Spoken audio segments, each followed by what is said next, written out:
सरकारी है वो जमीन हमारी है के नारा के तहत आज एडवोकेट रामबृज गौतम प्रयागराज पत्थर गिरजाघर पर पूरी महिलाओं की टीम अपनी फौज लेकर आ चुके हैं और कह रहे हैं कि जो जमीन अगर सरकारी है वो हमको नहीं दिया जाएगा तो हम उसको छीन लेंगे।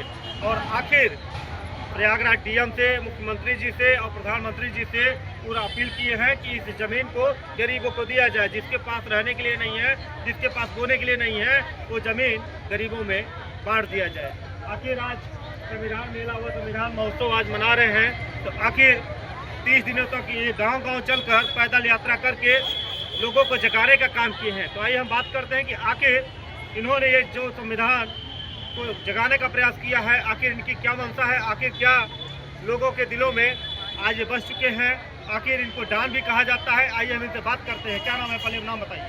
मैं रामबृज गौतम, एडवोकेट हाईकोर्ट संस्थापक, डॉक्टर अंबेडकर वेलफेयर नेटवर्क डॉन। 30 दिनों तक आप गांव-गांव जाकर लोगों को जगाने का काम किए हैं, तो आपकी क्या मंशा है और लोगों को क्या संदेश देना चाहेंगे? देखिए, कुल मिलाकर देश आज़ाद हुए 78 साल हो गया, संविधान लागू हुए 76 साल हो गया, लेकिन संविधान में कुल मिला के 4 अनुच्छेद ऐसे हैं जिसका देखा जाए कि आज भी देश में जिसका क्रियान्वयन होना चाहिए, इन 4 अनुच्छेदों पे आज भी सरकारें क्रियान्वयन नहीं करी। उनसे क्रियान्वयन कराने के लिए हम लोग 30 दिवसीय जो है संविधान पदयात्रा निकाल के आज समापन जो है संविधान मेला के माध्यम से कर रहे हैं।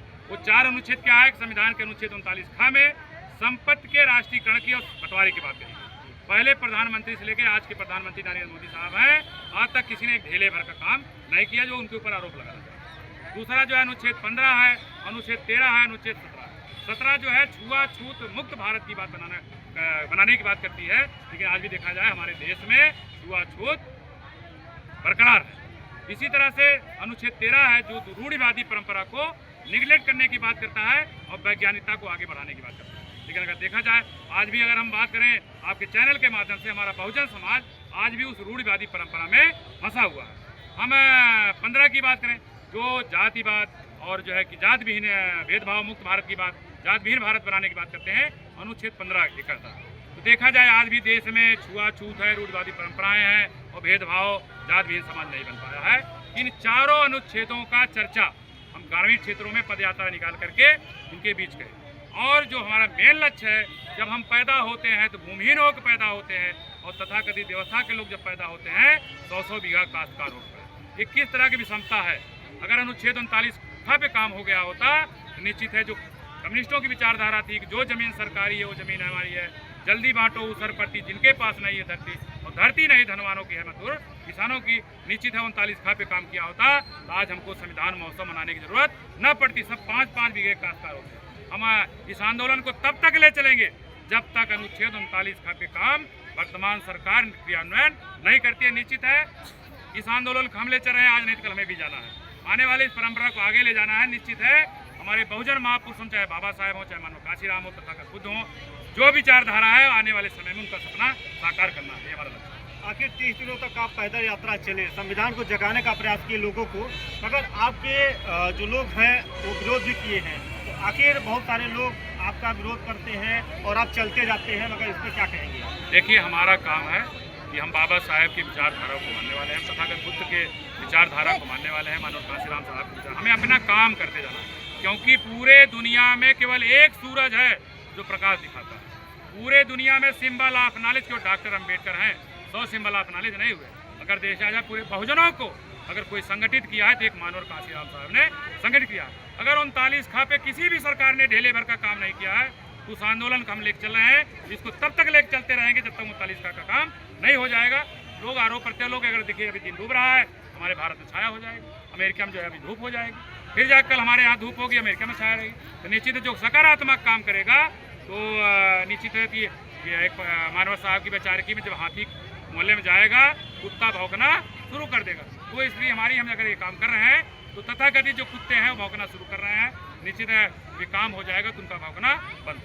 लोगों द्वारा ये बताया जा रहा है कि आपके ऊपर कभी भी हमला हो सकता है, क्योंकि आप इतना जो अच्छा कार्य कर रहे हैं कि आप कभी जो है मुसीबत में पड़ जाएंगे तो आपको बचाने कौन आएगा? बिल्कुल, आप जो है बात जो अभी हम संविधान पदयात्रा में 2 स्थानों बवाल हुआ है लेकिन उसको मैनेज किया। लेकिन हमने कहा ना हम तथागत बुद्ध के फॉलोअर हैं।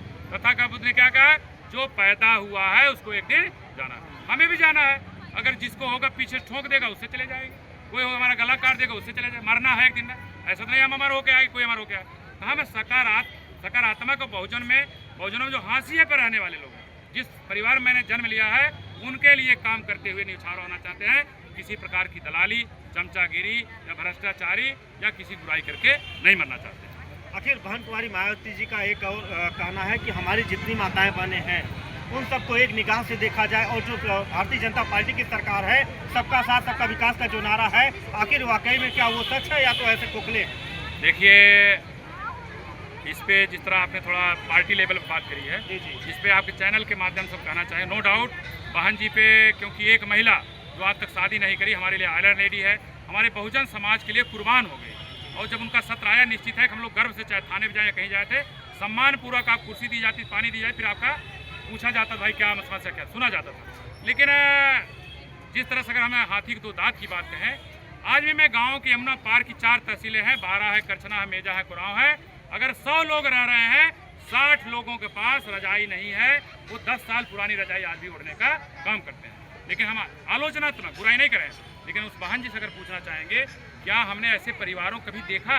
इतने लोग जो है जाड़े में ठिठुर करके अपना रात बिता रहे हैं। कोई 5 स्टार होटल में रह रहा है, उसके पास जो है कि 10 एसी लगी हुई है। लग रहा है कि हमारा लगभग हम जो है करोड़ों रुपया मंथली खर्च करते हैं अपने सुरक्षा गार्डों में और व्यवस्था। लेकिन अगर देखा जाए, क्या बाबा साहब ने ऐसी सुख सुविधा भोगी, या मानवर काशीराम साहब ने ऐसी सुख सुविधा भोगी, या हम तथागत बुद्ध के जो अनुयायी है, उनको जब ज्ञान प्राप्ति हुआ, उन्हें जो है ऐसो राम की जो जिंदगी है उसको त्याग करके जो दुख का कारण है उसका निवारण के लिए तथागत बुद्ध सदैव चलते रहे। तो हमें इस पे संज्ञान लेना है। निश्चित है भाई, हम बराबरी जब लाना चाहते हैं तो कैसा बराबरी आएगी? आप खुद अरबपति खरबपति बने हुए हैं, क्या हम बहुजन समाज को अरबपति खरबपति बना पाएंगे क्या? निश्चित है ये कहीं न कहीं अप्रत्यक्ष रूप से बहुजनों का शोषण होगा। आखिर आज अधिकारी आए थे तो आपने ज्ञापन दिया, तो किन किन मांगों को लेकर दिया, क्या कहना? देखिए, हमने लगभग 9 मुद्दों को लेकर के ज्ञापन सौंपा है। सबसे पहले तो है कि यमुना पार जो है, अगर कुराव की बात करें 80 किलोमीटर दूर है, लोग यहाँ अगर पैरवी करने आते हैं, मतलब सुबह चले तो 12 बजे यहाँ चाहे दीवानी न्यायालय हो या किसी अधिकारी से मिला, इतना समय लगता है। पहला हमारा जो ज्ञापन है, यमुना पार को जो है जिला घोषित किया जाए, वहीं पर कार्यालय, जिला कार्यालय कोई हो जाए, लोकल अपनी लोग समस्या वहीं रखें, जैसे उसका विकास हो। दूसरी जो बात है, यमुना पार क्या है, उत्तर प्रदेश में जो कोल बिरादरी है अनुसूचित जाति है, गुप्त जाति है, लेकिन मध्य प्रदेश या किसी अन्य राज्यों में जाए वहाँ अनुसूचित जनजाति है। हम दूसरी मांग करना चाहते हैं, कोल बिरादरी को अनुसूचित जनजाति में लाया जाए। हमारे उत्तर प्रदेश में अनुसूचित जनजातियों के लिए 2% रिजर्वेशन है।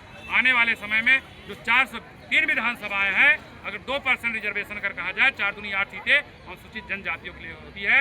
हमें सरकार से मांग की है उसमें कि 12 और कुराव को अनुसूचित जनजाति के लिए सुरक्षित किया। ये 3 हमारे हो गए। और जो मुद्दे हमारे हैं, अनुच्छेद हमने जो 17 की बात कही, अनुच्छेद 15 की बात कही, अनुच्छेद 13 की बात कही और 39 ख की जो बात कही। माननीय मुख्यमंत्री ने जो आदेश किया है, डीएम से लोकल 16 कागज जो है कि 12 से और 16 काजी करछना दिया गया है। निश्चित है कि उस पर सकारात्मक रूप से कार्रवाई होगी। हम लोग अगर कार्रवाई नहीं होती तब हम टाइम टेबल जो बुलाए हैं कि हम लोग अभी जो है कि 6 तारीख को 12 में, 20 तारीख में करछना आंदोलन करेंगे। इसके बाद जनवरी फरवरी आ जाएगा और माननीय मुख्यमंत्री के यहाँ जब काम नहीं होगा, हम लोग वहाँ आंदोलन करने के लिए बात होगी। देखिए, आज डान जी ने बहुत अच्छी बात बोली है कि आज जब तक लोगों को न्याय नहीं मिलेगा तब तक हम कंधे से कंधा मिलाकर चलते रहेंगे और हम गरीबों को न्याय दिलाकर रहेंगे। और जो ज़मीन सरकारी है वो ज़मीन हमारी है, सबको दिलवाएंगे और किसी के साथ नाइंसाफ़ी नहीं करेंगे। ना कुछ लेके आए हैं, ना कुछ लेके जाएंगे। तो आप लोग कमेंट जरिए बताइएगा कि क्या आगे होना चाहिए। बहुत बहुत धन्यवाद।